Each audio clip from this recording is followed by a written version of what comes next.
I'm not happy. I find it a bit odd. Do you know what I think? It doesn't look good. My measurement is not exactly right. See, you learn something every single time you make something. I'm Giedra and I do textile, product development and production. I did study fashion, but I'm not fashion. I like technical things. I like working out how to put something together and how to make it more interesting. To be honest, I remember when the previous company I worked for, I had to develop a watch roll for anOrdain. And I didn't know Lewis back then. And I was working on this watch roll and trying to make it look cool, but also not have too much stitching so it wouldn't look, too like homemade or something more professional. And then who knew, 4 years later, I would be here making watch rolls again and doing other things for the company. This is a good story of a stick has two ends. And I suppose start this sort of a new department here, because there was never someone doing textiles and working on these sort of products. So kind of a new department here. So it is useful. Well, this is bread, and this is basically when you build a house, this is your foundation. And if your foundation isn't good, then you screwed. So I like to mark where, the exact size it's gonna be when it's gonna go into the box. I have to take in consideration, because we put in felt just to create a bit of reinforcement and softness.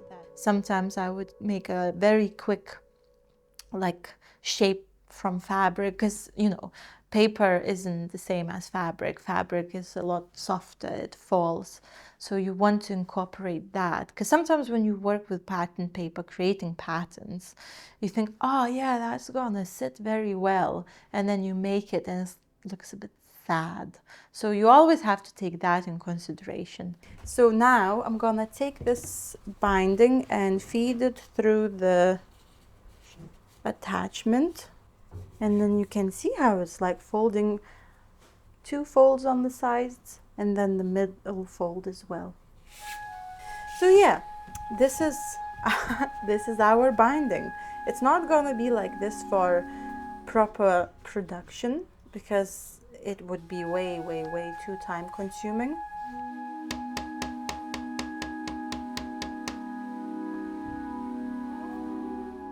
Have to make sure. I know lots of people make stuff with wood and metals, but when you have a piece that is just flat, and then suddenly you can make all sorts of 3D shapes, isn't that cool? And I'm actually kind of enjoying the minimal look of it. I'm starting to prefer the stud. I just don't know why. I feel like it maybe works a bit nicer. I'm so far away from it. That's okay. Yeah, imagine that.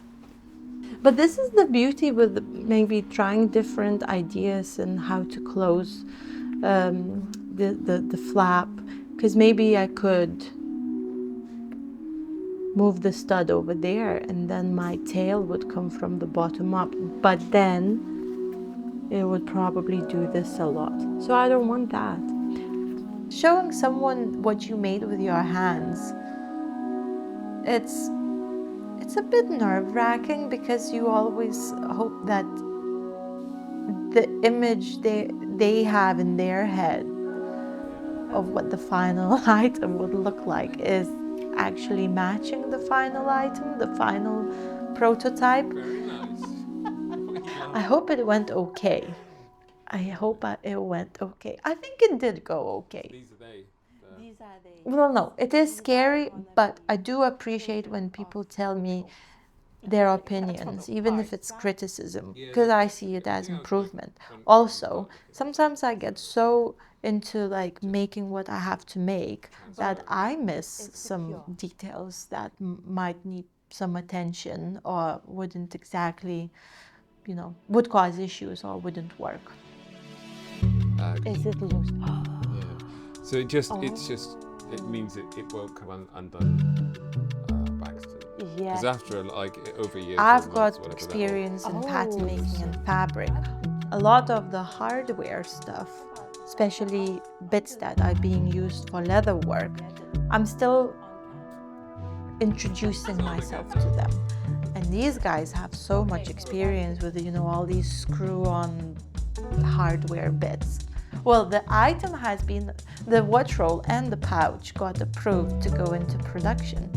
So I think that is exactly the outcome we were expecting to get. Samples. So well, no, I haven't no actually time seen to change anything. But no, I can't change it. Yeah, well, no, just a sample. But yes.